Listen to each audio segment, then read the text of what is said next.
Bum bum bum bum bum bum bum. Bum bum bum. Bum bum bum bum bum. Bum bum bum bum bum bum bum bum bum bum. Well, I was asked the other day, why do I always do this 3 times?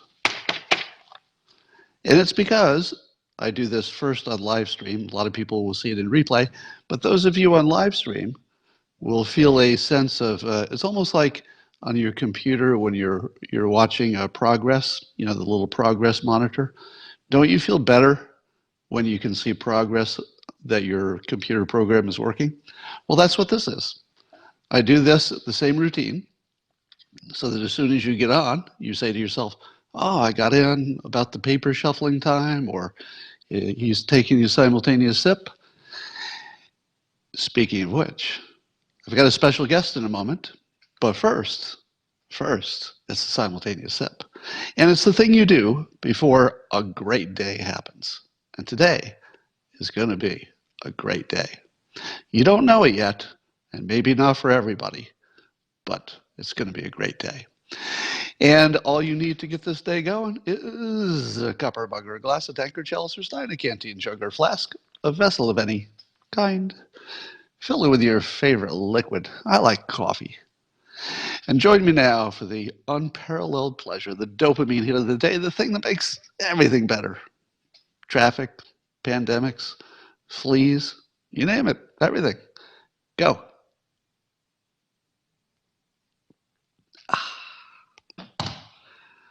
Sublime. Now, if technology serves me, we'll have a quick guest here, and it looks like this is going to work. So, very excited. It's always fun when it works. David Middleman, are you there? From Othram. Now, those of you who have been watching my periscopes, you are familiar, I think you've heard of Othram, Othram.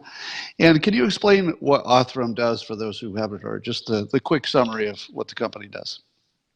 Yeah, what we do at Othram is we're a forensics laboratory that develops identities for people that are either victims or perpetrators of crimes. And we can analyze a crime scene sample, look at the DNA, figure out who was involved in the crime, even if they're not in the FBI CODIS system or the traditional forensic database. So the basic idea is that the regular police have a database of people who have been arrested or convicted. Generally, you end up in the CODIS system if you've been convicted, and Okay. it varies from state to state. Sometimes you're convicted, but you still don't make it into the database, and sometimes there's ways to get the database upon arrest. So Yeah. So the police have this very small, limited database, and if they get lucky, they get some DNA at a crime scene, and by chance, it's somebody who already committed a crime, already was convicted, and they had their DNA, and they got in the database, and they checked it.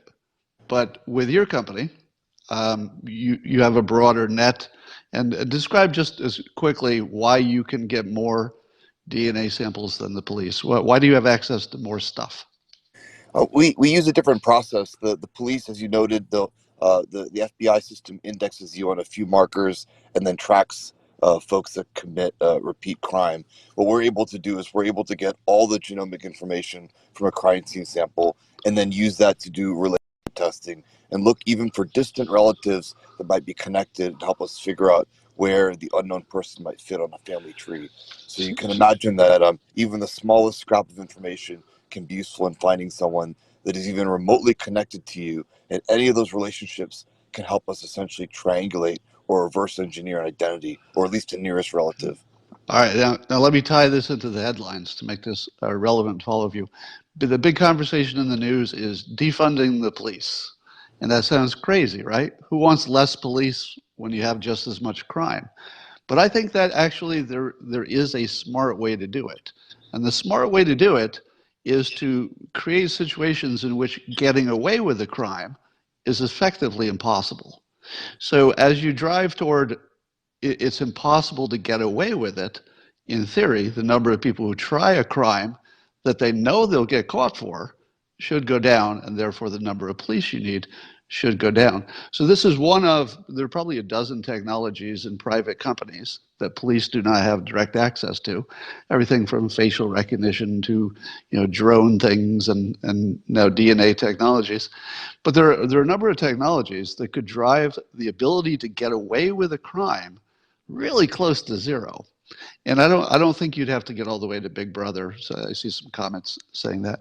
And this is relevant because in the news, Ivanka Trump is spearheading I guess, an effort to try to solve a bunch of cold cases, specifically for the Native American community and the Alaska Natives, because I guess it's an underserved community, and they have all these DNA and cold case samples that they can't solve. So, how many of these cold cases, in the sense of if they have some DNA from the case, what percentage of all these cases that Ivanka is targeting to get some resolution to, what percentage of those do you think Othram could solve if you were brought into this? I think that on the upfront side, you would probably solve, somewhere close to 75%, and then it'll converge very closely at over 90%. And that's in contrast to what you would see with like a typical system right now, where sex assault reveals identity through CODIS 15% of the time, Right. and unidentified remain is like 1% of the time. All right. Now put yourself in the head of a criminal, and you've got two possibilities. The old way is that there was a 15% chance of getting caught for, let's say, some violent crime that would leave your DNA. But what happens if it goes to 90 or 100%? Are you exactly as likely to do the crime? Well, if it's a crime of passion, or you're crazy, or it's revenge or something, maybe yes. But I gotta think that if there were a steady stream of reports of cold cases being solved, what does that do to your mental understanding of risk, right? So, David, would you imagine that there will be lots of stories coming out of the kind you're describing, where a really cold case that couldn't be solved suddenly is easy to solve? And what's that going to do to the criminal mind? Is something like that coming? Yeah, I mean, there's been a steady flow of cases that are being solved. We've got dozens that are going to be announced in the next month or two, and I think what that does is, people have argued: do we have stricter punishment? Do we have what demotivates people to commit crime? And I think severity of punishment hasn't been very effective. But I think Right. knowing that you're going to get caught, I think is a huge deterrent. And at this point, if you're going to leave, whether on purpose or by accident, DNA somewhere, there's almost a certainty that you'll be caught, if not immediately, very soon. The technology continues to develop, and so I think it's going to make people think twice. Certainly, Yeah. it's going to retire the idea of. I think repeat crime or serial crimes will probably converge on extinction. Yeah. Well, that's interesting. Serial crimes will converge on extinction. That's a phrase that you couldn't even imagine before. But that sounds entirely practical to me. All right, thanks you. I just wanted to get a quick hit on that and try to connect some things I've been trying to connect. But just more generally, I think that defunding the police, if you change that into your mind, into how do you make less crime happen in the first place, then you get to defunding the police indirectly. Thank you, David. David Middleman from Othram, Othram. Thank Thanks you. for coming. All right. All right. You're going to see more on that in the coming months in the news, I think, as cold cases get solved. Raul Davis on Twitter had a great idea. I'll just put this out there. Probably, I don't know if it's practical, but you decide. So, Raul Davis, CEO, branding expert, he's on Twitter, and he said, any convention that's smart would make it a national event, rent out drive-in theaters across the country, and project their candidate on the big screen. So think of this idea. You do a bunch of pop-up drive-ins. You don't have to use existing drive-ins. There aren't that many, but you could do a pop-up. Just put up a screen or a white project against a white wall or something, and it would be pretty easy to live stream and project something that's really common and cheap and easy to do. So you could have a drive-in theater situation where you've got a virtual convention that happens all over the country at the same time, And imagine that you're sitting there, you're watching the convention on TV. It's streamed. There's no live audience, and you hear the horns honking. Wherever you were, you'd hear like honking for applause or whatever, and it'd be fun. It'd be really fun, wouldn't it? Now, I don't know if you can keep it safe enough with bathrooms and whatever you need to do, but I believe there are drive-in theaters that are open. So I know they've figured out the bathroom and whatever else they have to figure out. So that would be the thing I like about this idea. Almost has nothing to do with politics. And I don't care who does it, Democrats or Republicans. It has more to do with the fact that Americans just want to participate. We just want to get in the car. We just want to go somewhere. We want to be at an event. We want to see some other people. We just need to get out of the house, in some safe, productive way. So that idea does both. I love that. Um, there's a lot of conversation, and I haven't waded into it much at all, about mail-in votes. And the reason that I haven't talked about it is I don't quite understand it, meaning that there's something about the argument about why what are the two categories? There's the absentee ballots, which we've had forever, and they seem to work fine, but everybody voting by mail is more of a problem. And I think that has to do with the fact that if everybody just gets a ballot, whether they want it or not, a lot of people it'll be mailed to the wrong place. It'll be mailed to a dead person. Somebody else will pick up the mail and fill it out for you. So you can imagine a whole bunch of problems like that. And I got to say, it's a tough one because I certainly understand why states want to do it, and I completely understand how open to fraud it would be. But here's the question I have. Is there any way to test that ahead of time? And I couldn't think of one, but you can smell it before you can see it sometimes. I feel as if there's somebody who would be smart enough to say, well, why don't we just test 1,000 sample votes? But I just don't know that you could design the test so it'd be good enough. But I hope somebody is smart enough because we have enough time. So if you could do, let me describe the bad version of it. So when you hear this idea and you say to yourself, well, Scott, there's an obvious flaw in your idea. I know that. I know that. This is the bad version. I'm just trying to inspire somebody else to say, well, I could fix that problem and maybe I can make this into something. So the bad version would be this. That you do a test of 1,000 citizens. I don't know, are they random or do you have to tell them they're in the test? I'm not sure which makes sense. And you just see if the process can flow from actually receiving it to filling it out to mailing it. But I guess you'd have the problem that nobody would be trying to cheat. So if it's a test, there's nobody trying to thwart the test. So it may be impossible.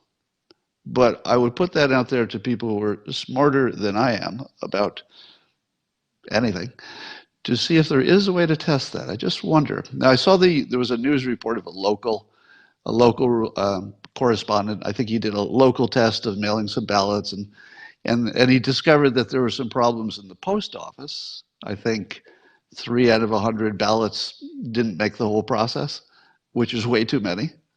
Imagine an election in which you were pretty sure 3% of the votes got lost. I mean, that wouldn't be much of an election if, given how close our elections are.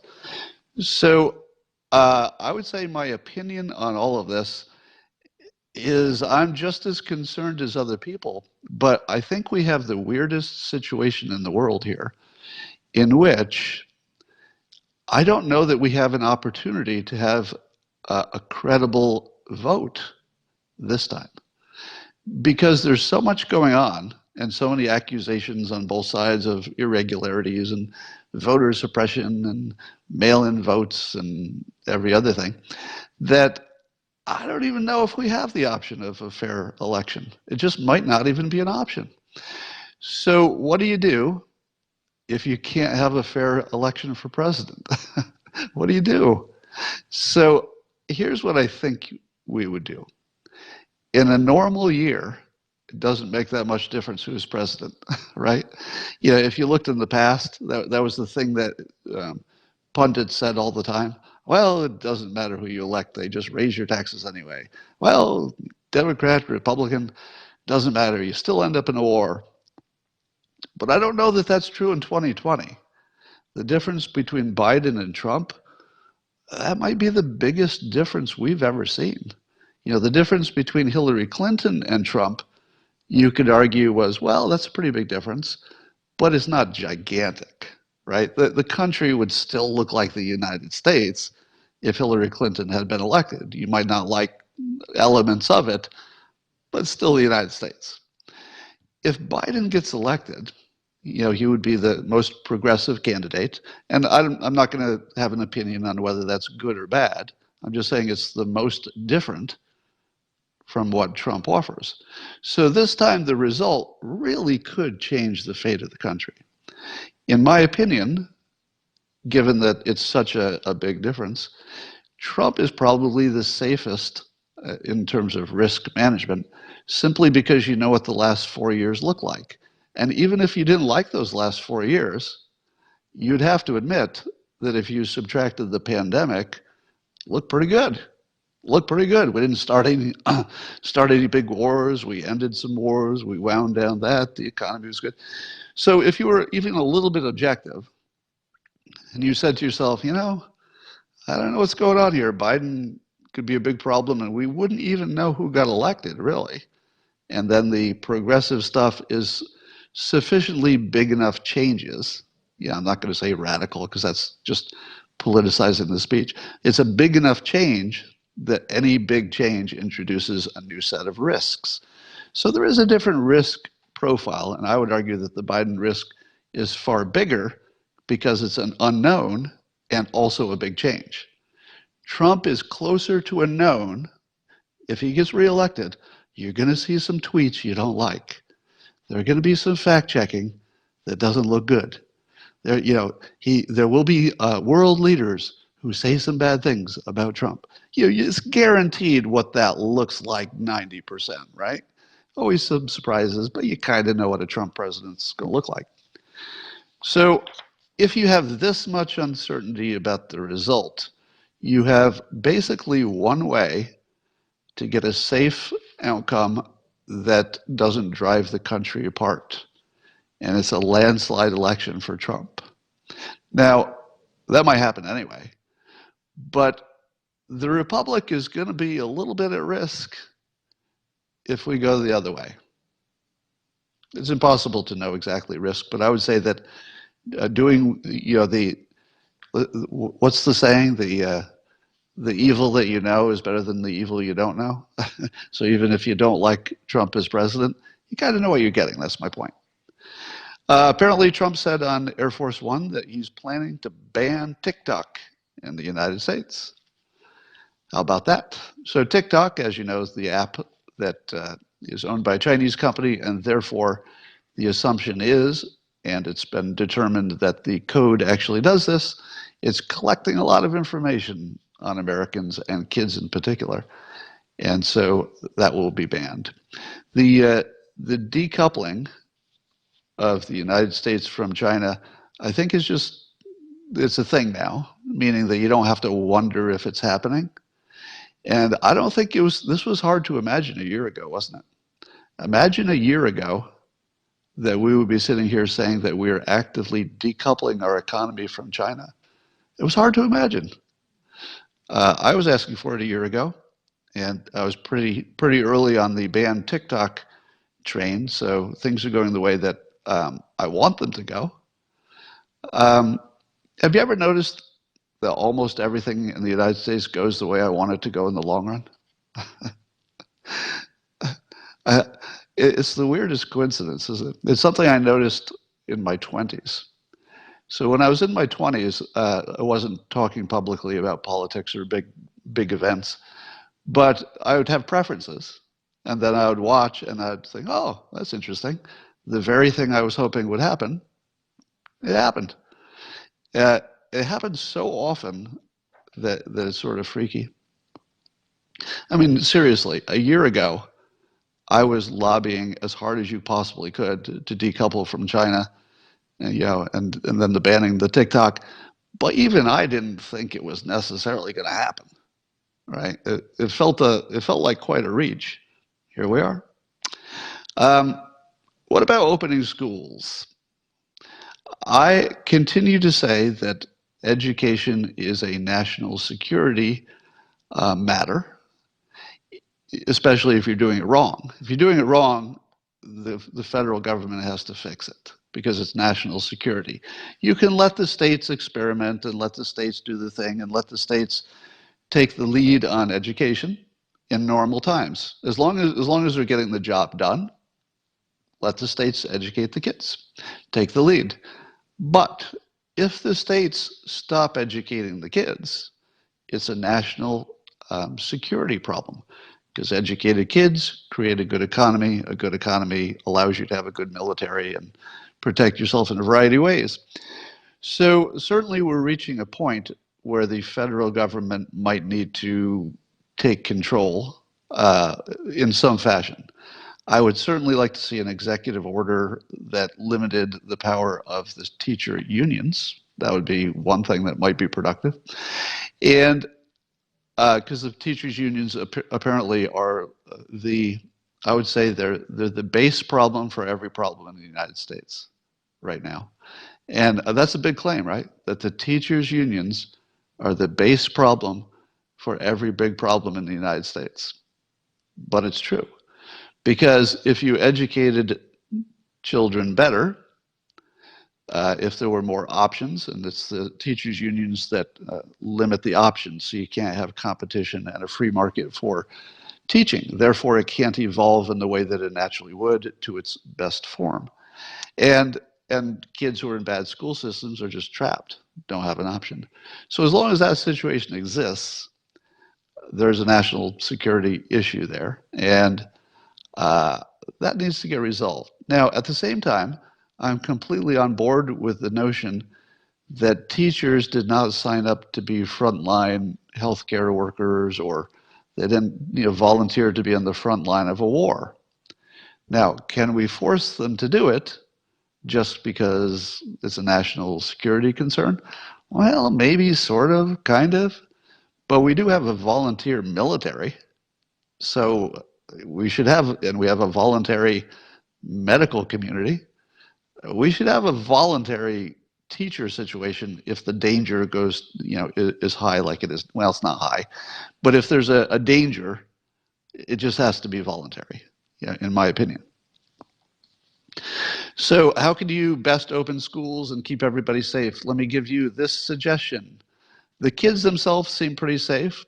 If it's the teachers who are worried, I would offer this option, that teachers could have an in-class physical body who is either a young person or somebody who has recovered from coronavirus and therefore has presumably some protection, and that you could have the regular teacher on video all the time, and they do the class plans and the decision making, but you have a physical human being in the classroom just to make sure that anything physical gets taken care of, etc.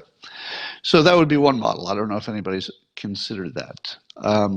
I do also like the pod teaching model, where the kids will get together in little groups um, and do some stuff at home. I do like the pod idea. But as I've often said, and let me put it in this context, I think the pandemic, as horrible and tragic as it is, and the lines for people in my town who are lining up just to get food, food that's delivered by some form of government, it's getting pretty long.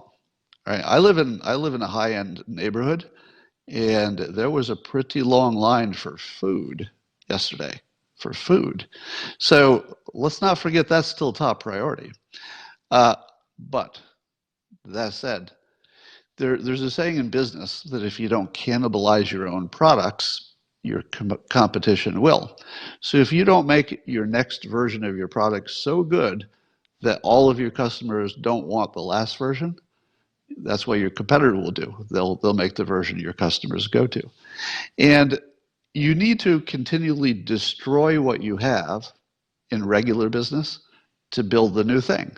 So for a company like Apple, destruction and creation happen at the same time. They're destroying their old products by creating the new products. School isn't like that. School is just sort of ossified, and it is what it is, and it's hard to change, and there's not much competition. If you could change that so that schools could destroy themselves while they're creating something better, in other words, free market, free competition, best one survives, the bad one doesn't, that situation, how much better could school be? How much better? Probably a lot. What is your guess of how much better? And of course, this is like a conceptual number, but do you think that the free market would make education 10% better? Because 10% would be quite a big impact, on the size of the economy. It'd be quite big, a 10% improvement. But is it more than 10%? And maybe it's 50%. Maybe it's 400%.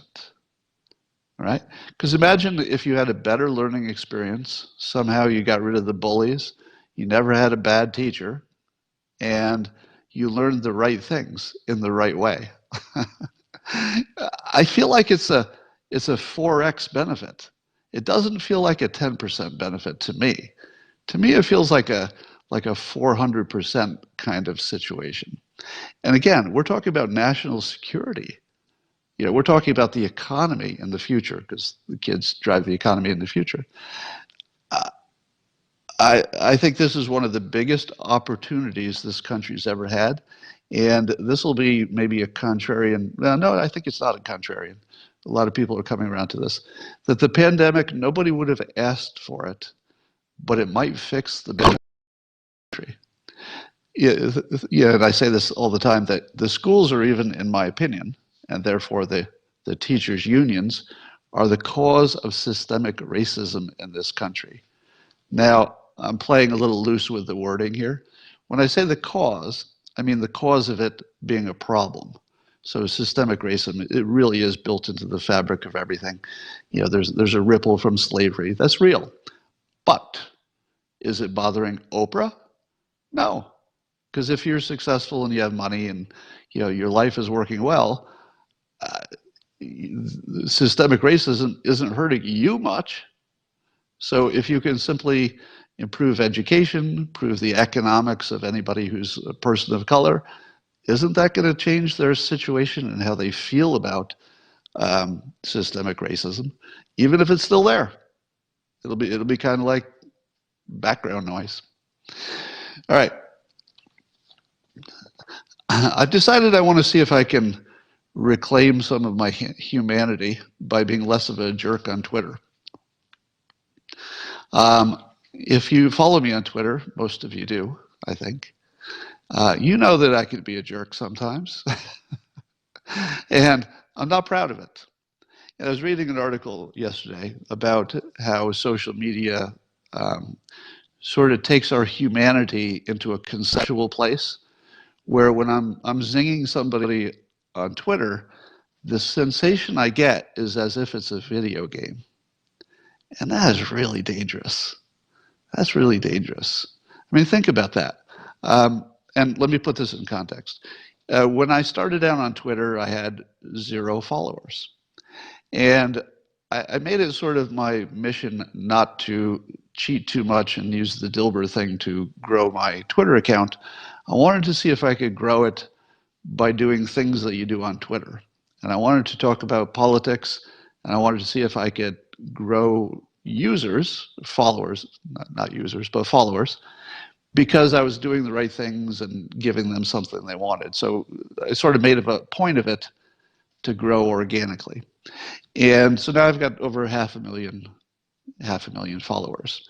And the thing that I'm cautioning myself about is that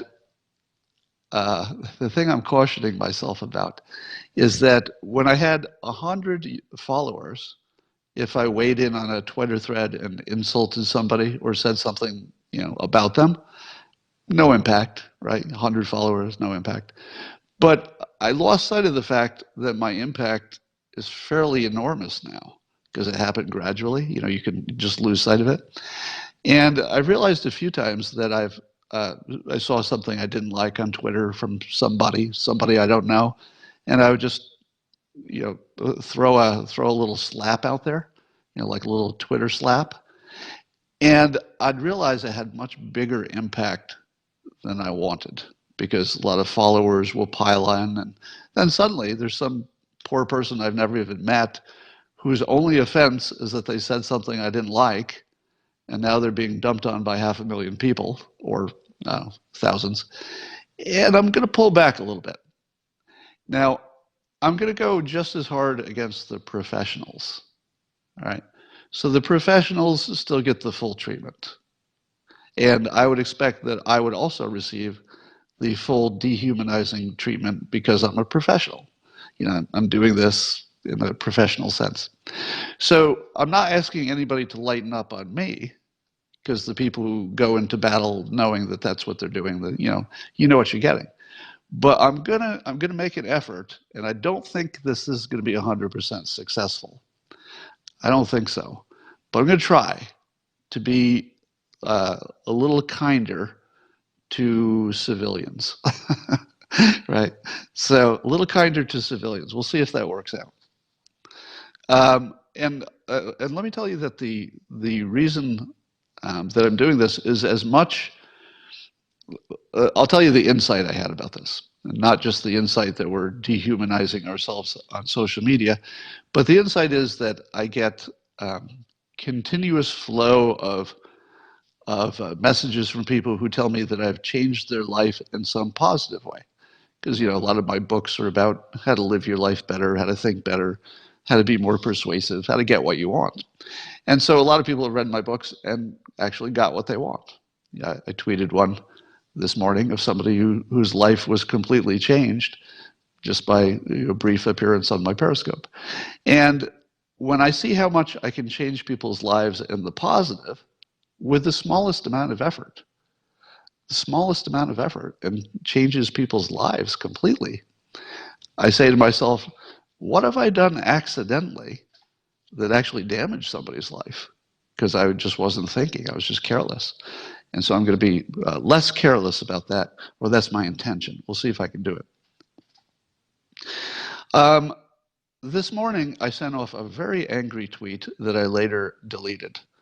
Man, did it make me angry. And I'll tell you what made me angry about it, and then why it was wrong. And it was a video clip about Dr. Fauci. He was responding to a member of Congress who was asking him about the Henry Ford study on the Henry Ford, whatever medical facility, study about hydroxychloroquine and zinc. And the congressman said that the study showed that it was effective, and therefore the implication is, why don't we use it?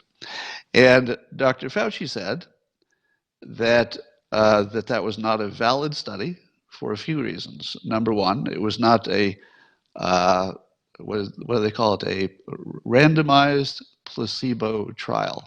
It did not have a control group with a placebo. It was not studied in the way that you would get a gold standard result. So the first thing he said was it did not meet that standard. Now, I'm going to tell you in a moment why that's, I think that's what triggered me. Because it turns out that the study actually is garbage. So here's the first thing. And the reason I deleted the tweet is that as soon as I looked at what he said, he is right. So I did this scathing, insulting tweet to Fauci because of the first thing I read. And then I looked at his claim and I thought, okay, this is a little more than I thought. So the reason he said so he gave two reasons to not believe the study. One of them is that it wasn't the gold standard type of study, which I'm going to argue in a minute he's misleading you. But the other is that it was combined with another drug that we know works. So if you combine hydroxychloroquine with a drug that we already know works, and you get a good result, you've literally found out nothing because it was the other drug that made it work. Now, I didn't know that. And I feel a little bit stupid. I feel like it's a little bit my fault, but a little bit the media fault, because this is a really big point. So apparently the other drug was, what was it? Some kind of steroid, I guess, that they give you if you're hospitalized. It's some kind of anti-inflammatory steroid. I forget what the name of it is. But here's what triggered me. So Fauci says that you don't know if the hydroxychloroquine worked in that study because it was given in combination with a drug that you do know works. And the result, the outcome, oh, thank you. In the comments, I'm being reminded that the drug that was with the hydroxychloroquine was dexamethasone. And apparently that is, as I'm learning, already a common treatment. So it's a common treatment, and it works. So if you know it works, and you get effectively the same result with the hydroxychloroquine added to it as you would have gotten without it, and I think that's actually what happened, then there is no evidence that the hydroxychloroquine worked. So, Dr. Fauci, okay, you win this round. This round goes to Fauci.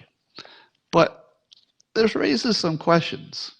Were you aware that there was a drug that would cut death rates in half?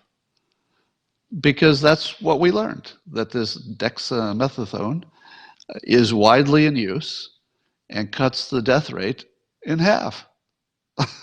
How come I didn't know that? Did you know that? Because we've heard about remdesivir, we've heard about everything else.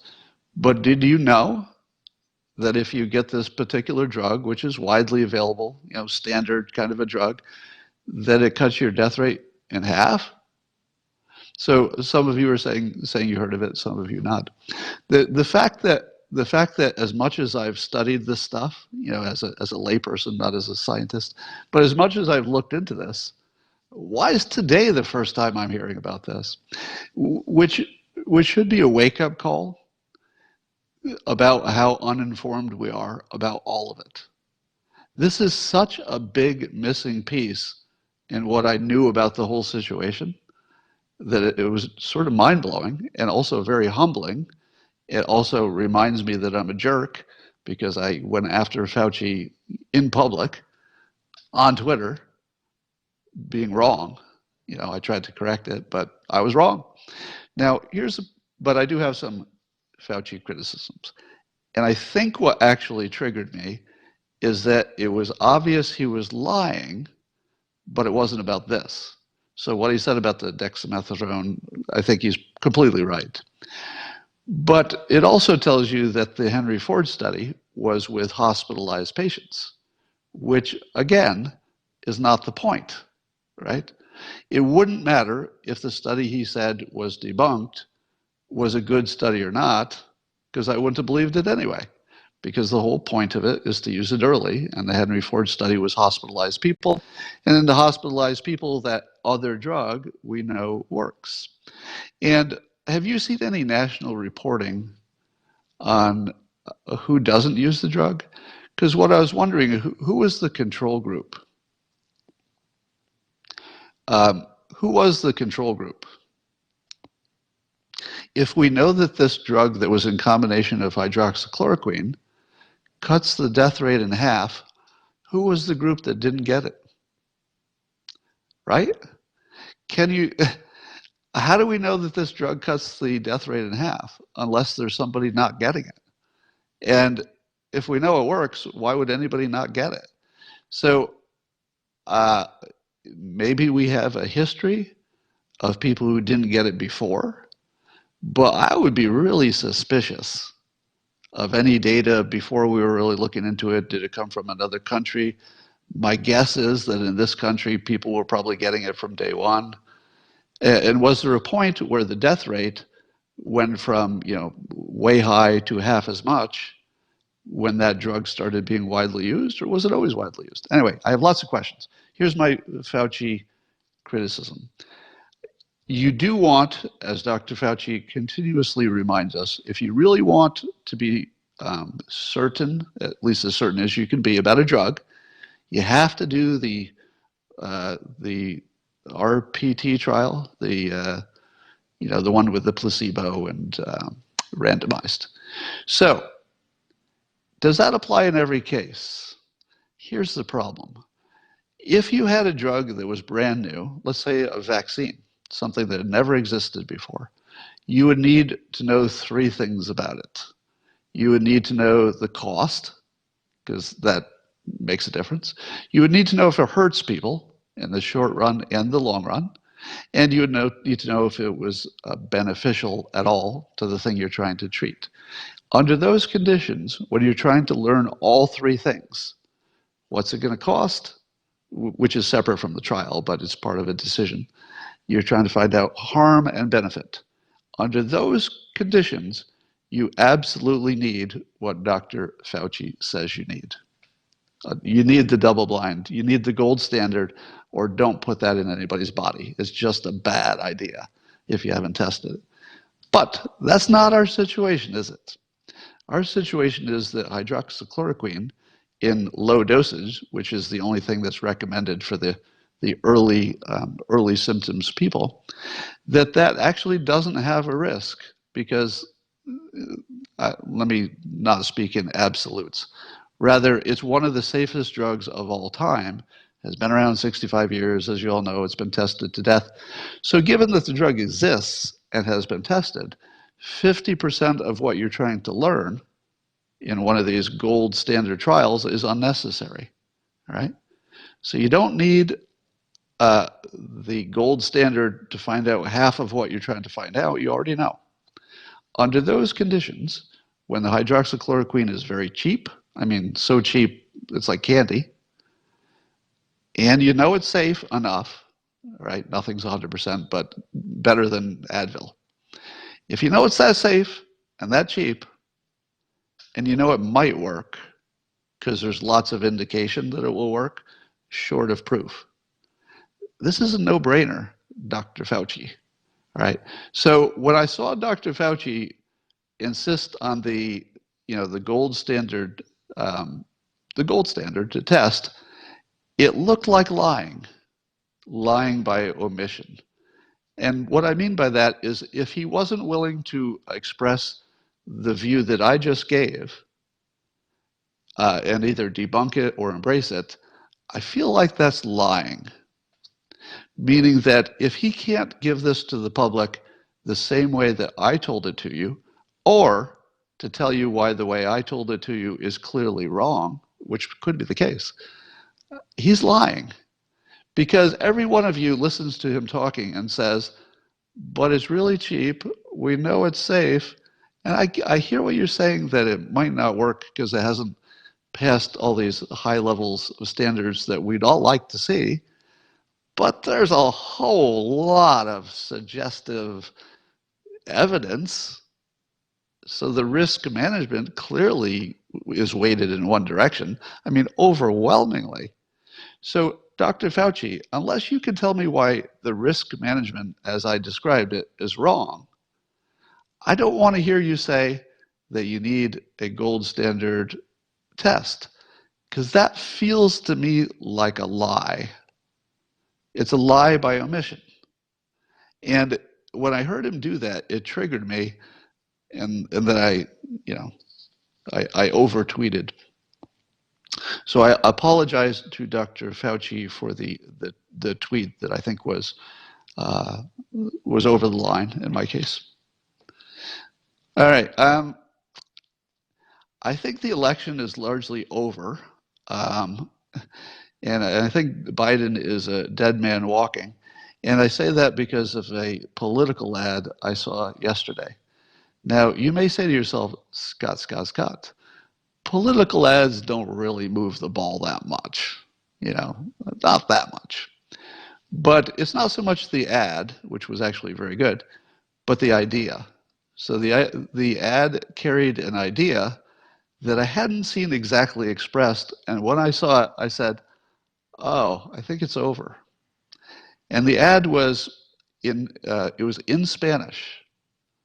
So it was a campaign ad for the United States in Spanish, in which it showed a number of Hispanic famous people like AOC, and there were some people on the left, some people on the right. So basically, famous, successful Hispanic Americans. And then it said, Joe Biden, why did you say that you were going to pick a black vice president? And they say Hispanics are more than 18% of the country. The black population is 13-ish. And so the Hispanics are saying in the ad, what's wrong with us? Why would you not consider Latino, is it Latinx? What's the woke way to say it? I've never figured out, by the way, the difference between Hispanic and Latino, Latina, Latinx. I always think I'm going to know the difference, so I'm going to say Hispanic. I hope I'm not insulting anybody today. But so forget about the fact that it was in Spanish. Forget about the fact that it was a campaign ad, and people don't get too influenced by them, in my opinion. But that idea that Joe Biden is flat out racist is really strong, because can you think of any time that Trump has ever made a government decision based on entirely race? I suppose you could say, helping the funding of the traditional, what is it, the historically black colleges. But, I think people are mostly on board with that. That's pretty popular, I would guess. But Biden saying that he would definitely pick a black vice president when 18% of the country is Hispanic. We just had, not just, but not too recently, we had, 2 terms of Obama, and you're not even going to consider for a vice president somebody who's in 18% of the population. And here's the thing that blew my head off. All right, and I think you might have the same impression. If you're a white person in America, you've sort of come to accept, maybe you don't like it, but you've come to accept that it can't be racist against white people. Now, of course, in your private thoughts, you're thinking, of course it can be racist against white people. Anything that discriminates against anybody by race is racist by definition. But we also understand that if you're a white person in America, you're part of a traditional class that had some advantages. Not all of you, of course, but many had advantages. And so you sort of understand the thinking, even if you don't like it, right? You're like, I think racism should be about everybody, but I get it that if you're at the lower end of the economic pole, it's different, right? It's just not really the same to say that. To use my very own example, I've lost several jobs for being a white male. Many of you know my stories about that, but it's not the end of the world for me, because I had plenty of opportunities, things went fine. So when people say that anybody is being racist against white people, I have some thoughts about it, but it's not the end of the world. But I'm also not Hispanic. Imagine if you were Hispanic and you were not traditionally the dominant ethnic group of the United States in terms of economics. And the vice president just said, or the president, the candidate for president, Joe Biden, you're president of your country. You're a citizen of the United States, just like everybody else. And the guy who wants to run for president of your country just told you that you're not good enough to be vice president. And that's what the ad said. That's the way they phrased it. Why are we not good enough to be a vice president? Because we have the numbers. We have the numbers. And we are not an historically advantaged population. Now, obviously it did not come through the pathway of slavery, so that's a whole other story. But, so you can make the argument. But here's the only thing I'm going to add. If that point gets emphasized, I think it will, that's really strong. And I would be curious to hear from anybody who's a Hispanic American who saw that ad or just hears the argument. How do you feel about it?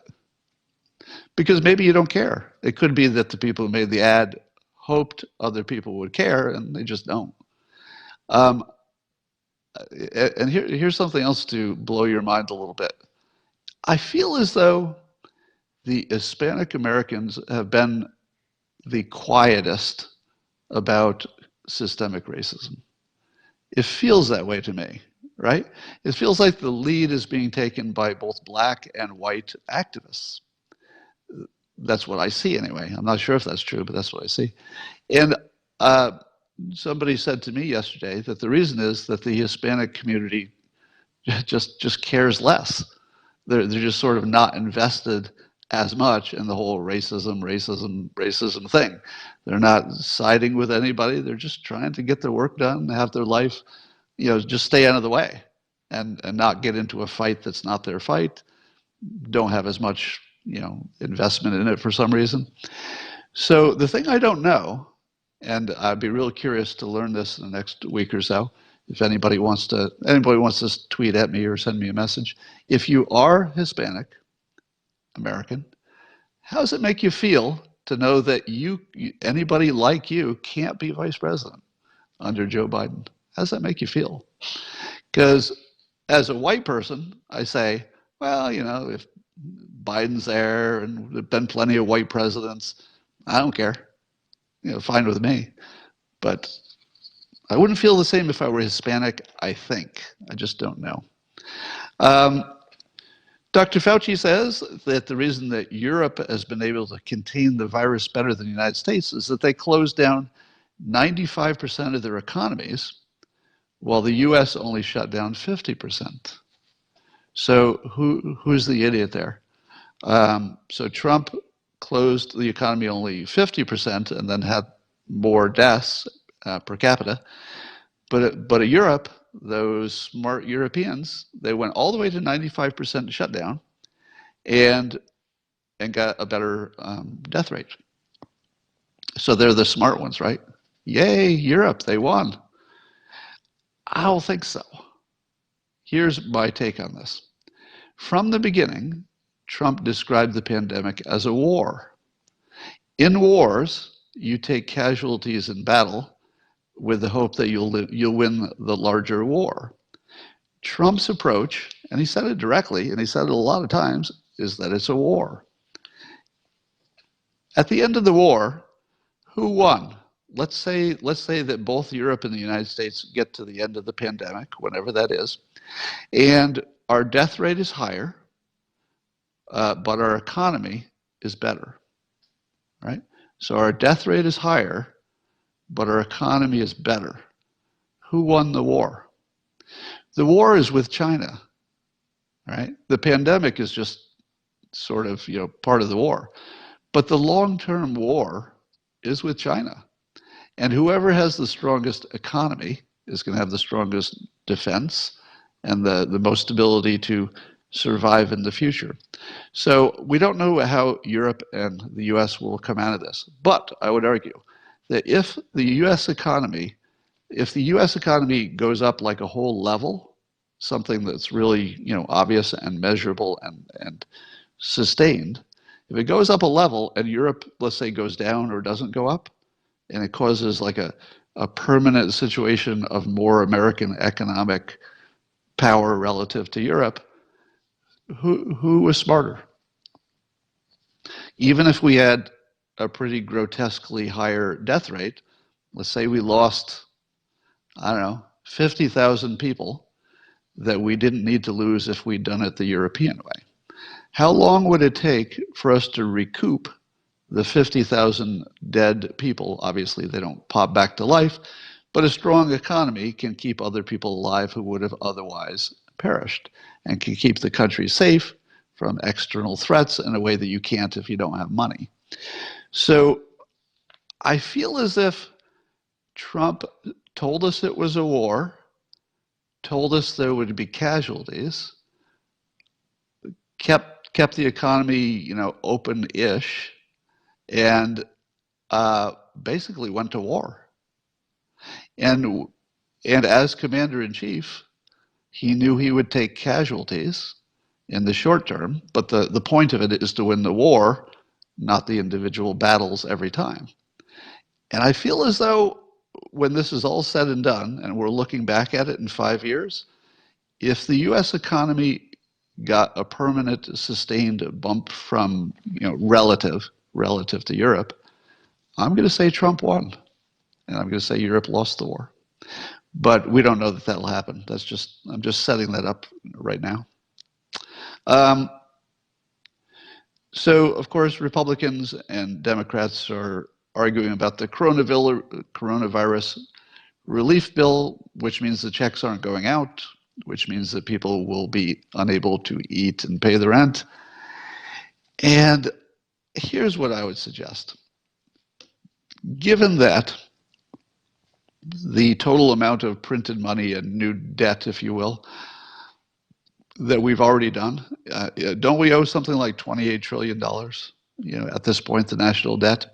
The difference between the smaller number or even the difference in how they want to spend it, I would recommend that you just give both the Democrats and the Republicans everything they've asked for, because it's not going to make much difference. So in other words, Democrats and Republicans, they have different ideas of how much to spend on each category of thing. I would say take the biggest number that either one of them have for every category and pick it. Just pick the biggest number that the Republicans want for, let's say, tax cuts, and the biggest number that the Democrats want for social services. Just take the biggest number and just frickin' get it done so you can feed some people.